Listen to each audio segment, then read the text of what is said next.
Right, good morning, welcome back to the channel. It's day 4. We're in Amiens and I'm going to have a quick trip to a local garage to see if I can get this front wheel sorted. It's still doing that very slight wobble under 40 kilometers per hour, so I just want to get that looked at. There's a garage close by. Hopefully it's just a balance and we'll be squared away. But yeah, everything's going really well so far. Alan's had a couple of offs, nothing too dramatic, and yeah, lovely few days on the trail really. And it's not open.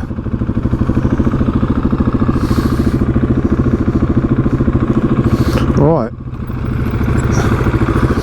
let's have a look, see if we can find somewhere else in.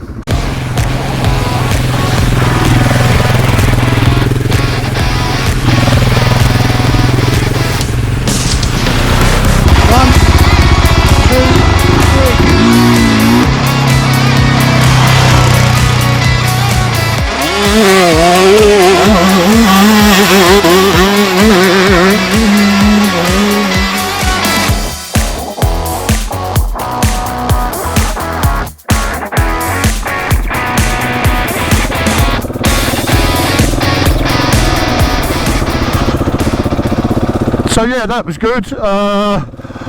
Little detour into Motoland in Amiens, and they balanced my front tyre for free. So big thanks to them. That was a very good gesture. I'm always impressed by the community of bikers and how we sort of help each other when we're out on our little adventures. So that was nice. Now we're back on the trace. Just to the east of Amiens, heading to the east of Amiens and heading east. Trails are nice, a little bit overcast, mixture of forestry and farmland, but yeah, still very sort of straightforward at the moment. No major dramas on the trip yet, apart from Alan's little 180-degree jump that he did yesterday. I think he wants to be a stunt rider. But he's doing very well. He's a clever lad. Regardless, I don't care what anyone else says about him, he's a clever lad.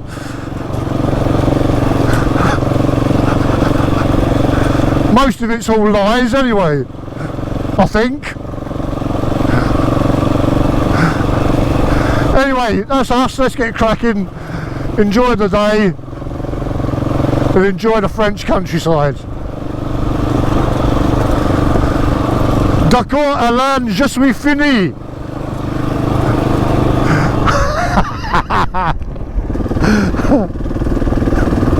He's a good boy.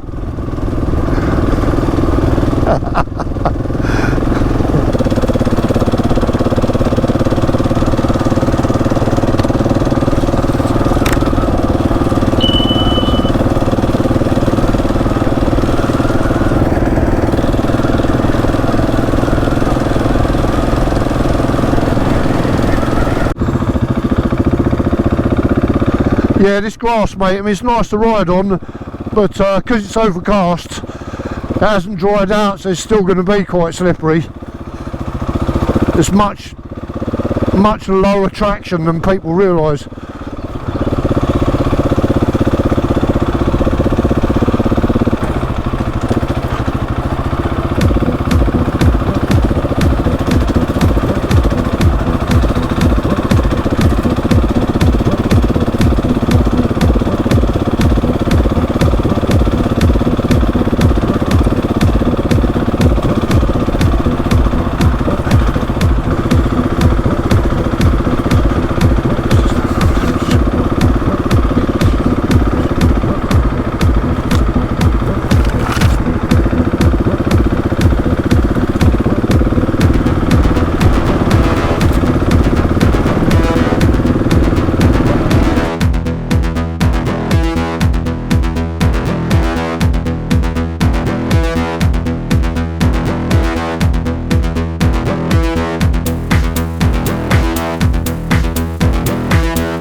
Low hanging branches everywhere along here, mate, to keep your eyes peeled.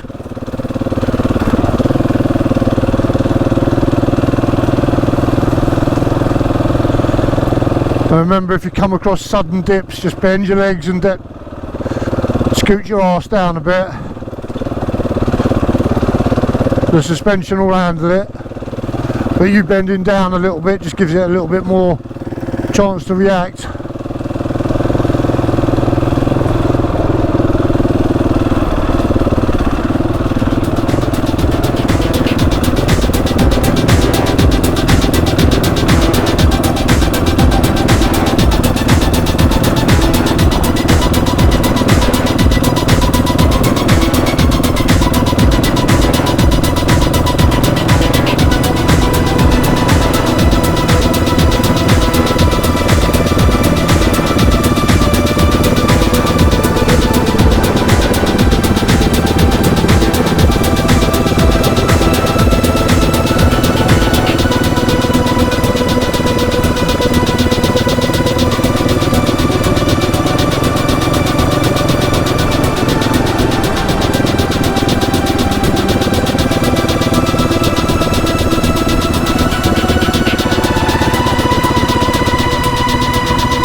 How many thousands and millions of all these marble tombstones were made?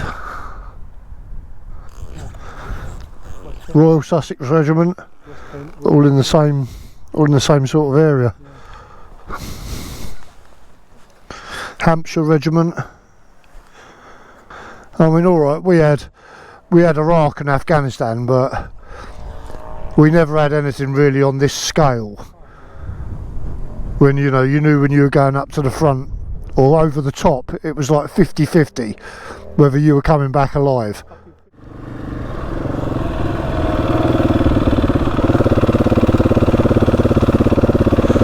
There are a few war graves, mate. You'd ride along trails like this and they're literally just to the left of the trail.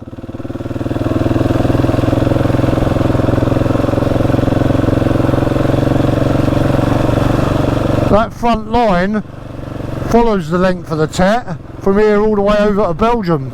It's roughly the same line. Yeah, I think we're going over what would have been the front lines kind of now.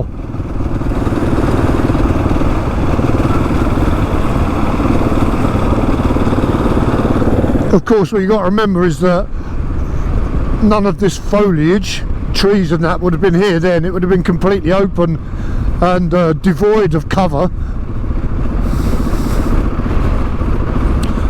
which obviously made it. Oh, what was that just to the right there? Did I look just to the right of me as you come up?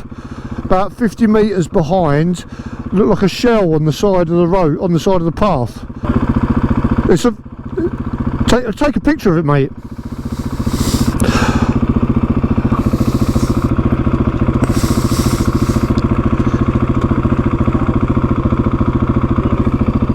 Well, oh yeah, alright, come on in, let's go.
Right, well that's us really at the end of day 4 today. Been a pretty good day. Haven't done a ton of off-roading. It's hard sometimes when you start riding around this part of France not to get sucked into stopping at the war graves and other sites of historical interest, particularly for 2 ex-soldiers. still, it's even a sort of sobering thought today, looking at just how many graves there are. You think about that 50-50 chance of getting killed or wounded every time you go over the top.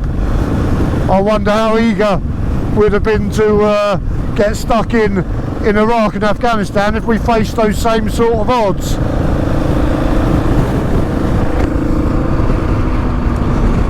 So yeah, always thought-provoking. But on the last stretch of the day, hopefully no more incidents, and we'll find somewhere decent to stop.